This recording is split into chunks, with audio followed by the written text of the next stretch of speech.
In our lives, we experience enlightenment as a kind of insight, a clarity, and a kind of decisiveness in how we see things and how we act out of seeing them. How we experience endarkenment in our lives, I think, is in two ways. And one is learning to rest on that mystery, to lie back on that fathomless sea, and to be comfortable there.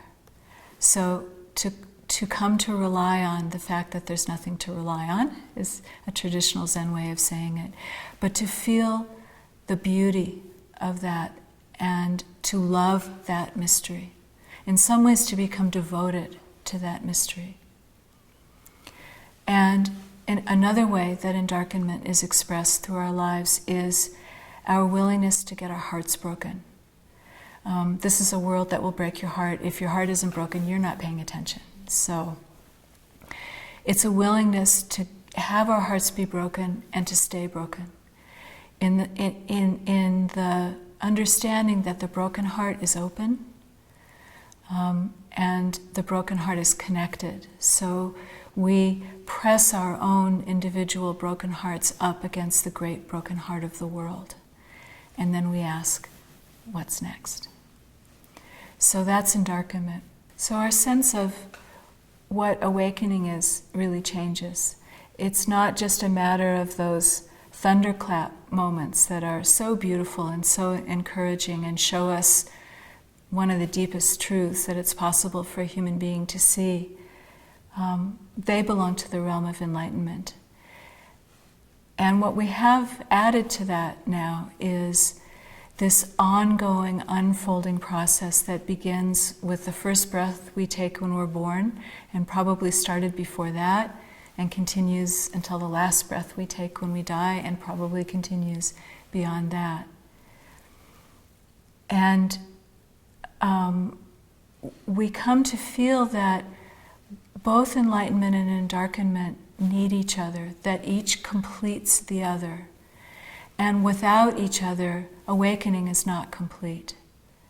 So all of that feels illuminated by the dark to me. That's how I hold awakening.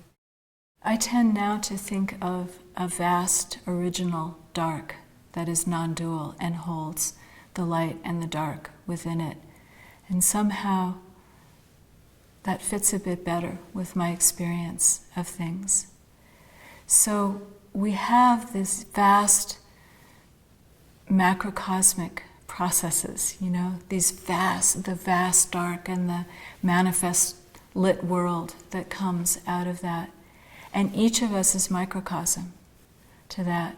And so that would be another thing that I would say, if meditation is not about our experiencing of that, what is meditation about? And how does it change our lives to say, how am I microcosm to that? How are those processes occurring in me? If I think of my psyche as 96% dark and 4% conscious, what happens? How does that change how I live my life? How does that change how I ask a question? How I go about responding to a question? How do I include that 96% of the dark, rather than thinking that the only thing that's important is what I can see and feel and hear and the thoughts and the feelings that I'm having? What if there's this whole underground thing happening, which is as much a part of the moment as my thoughts and feelings and what I can see and feel and taste and touch? When we say be in the moment, what's it like to be in that moment? That's a different thing.